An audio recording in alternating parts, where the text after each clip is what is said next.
So this follows on quite nicely from what Johan was talking about, actually. We're addressing similar challenges around UX. So I'll introduce you to the Wayfinder. I'll give you, not a demo, but I'll give you a quick look at what it looks like now. Russell was talking about earlier. He's one of the early adopters of our embeddable version. But one that I want to talk about is more of the context around why we developed it in the first place and some of the challenges we're trying to address with it. So here we have a researcher, a student.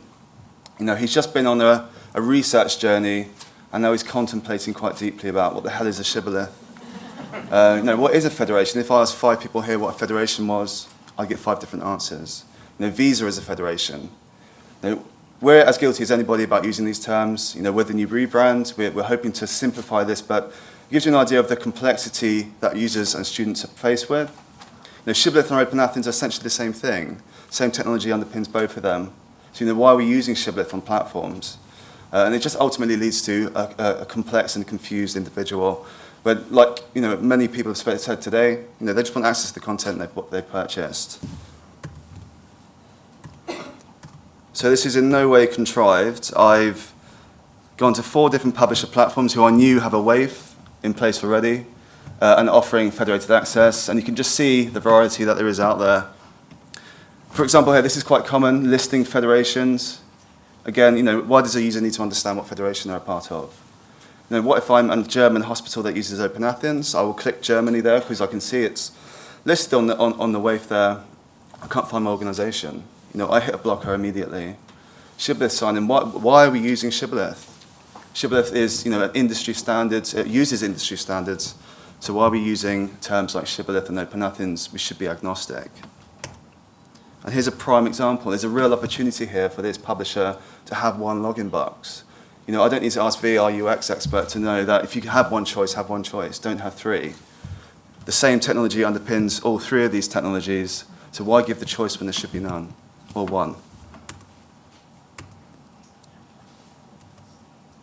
And there are consequences to having bad UX. Some of you might be aware of Icon Has PDF. This is frustrated users going to Twitter. They hashtag Icon Has PDF. They get retweeted. Somebody reply with either a Sci-Hub link, with direct access to articles that they want access to. And the majority of the time, these are people that could get access to that content legitimately. They get frustrated by the experience of trying to access that content. Just a few days ago, I went on, just took a few screenshots, and this is prevalent.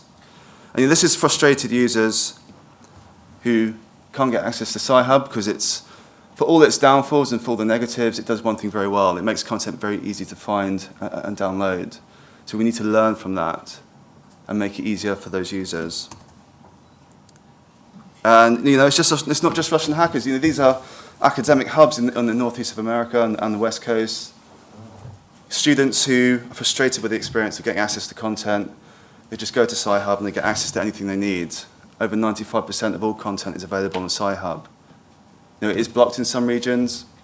And there's a research piece done recently by your old university, Utrecht. They were curious, who is accessing Sci-Hub? Why is all our traffic going to Sci-Hub? Nobody's using the content we're purchasing. They realized that 75% of those downloads from Sci-Hub could have been accessed legitimately, either by open access or by license subscriptions. And when they asked the students why they were doing it, convenience. It's so easy to go to one platform and get access to everything you might want. And RA21, we've already had a long talk. I'm not going to go into too much detail. We've been talking about it for over a year now. But a lot of the recommendations that RA21 are making, we've implemented on the Wayfinder, which we'll have a look at now. But again, we're addressing the same issues around UX. We had the Wayfinder in mind before RA21 existed, and we've got stuff on the market right now, which I will hopefully show you. Okay, so there are 3 versions of the Wayfinder available. So this is the original version, the hosted version. This redirects to a hosted version of the Wayfinder from your publisher platform.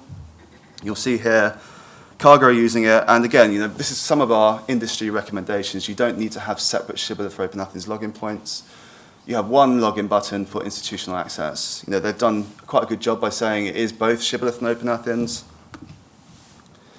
And once I click this, I will redirect to the Wayfinder. So it's white labeled, so, there's no mention of OpenAthens there whatsoever. So you can have all your branding on there. Find your organisation, you can search for your name or your email. So if you don't know what organisation you are, if you're an NHS user, for example, you can just search with your email. I hope you know your email address at least. And it will remember your last selection. So if you go across platforms and they're using the Wayfinder, your selection will be there. Again, taking away those additional clicks. And it also geolocation is not working because it's a live demo. But this geolocates the nearest institutions to you. So if you're on campus, it will be at the top there. So I can hopefully search. So this just gives you an idea. And again, this is pulling the metadata from all the federations you're a part of. So it filters out any of those federations you don't need. Here we have the embeddable Wayfinder, which Russell is going to be using on the Galileo website, on their library platform. You can embed this on your website. Functionality is consistent across all of these products. So this is just embedded in your website. If you don't want to link off to another page, you have an embeddable version there with the same functionality. And finally, we have a pop-up version.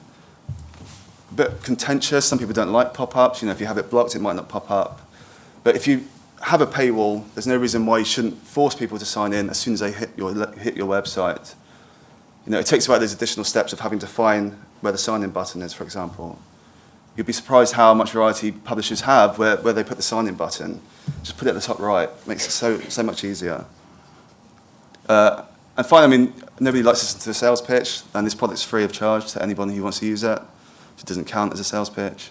And we have new scientists, Karga, Ingenta, Russell soon with Galileo using this already. It's on the market. The embeddable and the pop-up version have just been released. So it's all there and available for anybody who wants to use it. And the more people that use it, the better the industry is going to be. That's me done.